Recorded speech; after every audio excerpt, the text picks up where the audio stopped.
Yo, Smarts. Hey, chimwe chick pattern.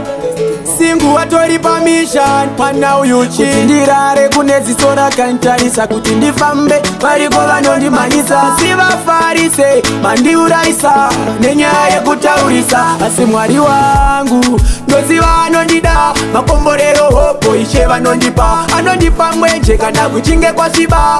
Tiye ishe wandinovimba. Munamato yandinoshedzera. Mwari baba anoiterera. Nyangwe vavengi vakaterera. Kupera kwezuva handimbozha yandontera.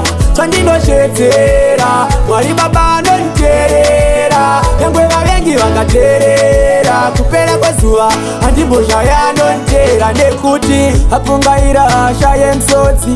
Upenyu wotozangana nenjodzi.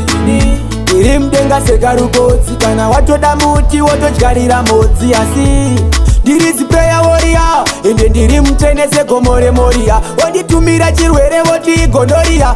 Asi tichasangana kugalariya. Munamato yandinoshedzera. Mwari baba anoiterera. Nyangwe vehama vakaterera. Kupera kwezuva handimbozha yandontera.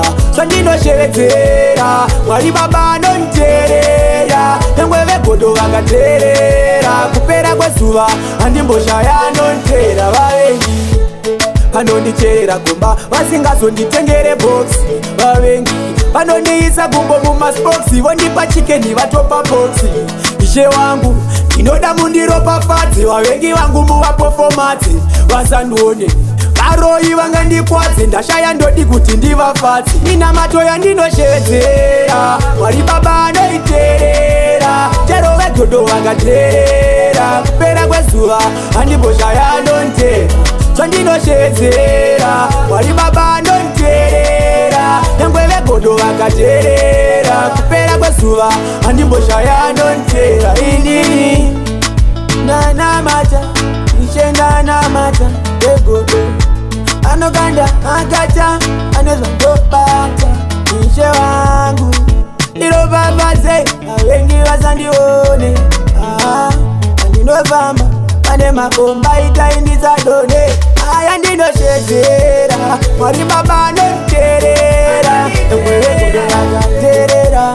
Terera vangu vanonterera. Anonreverera. Andinoshedzera. Anonditerera. Ishe wangu vavengi vangu vanonditerera. Ehama makomba vachincherera. Makomba vanoncherera. Ishe wangu achema upenyu wangu.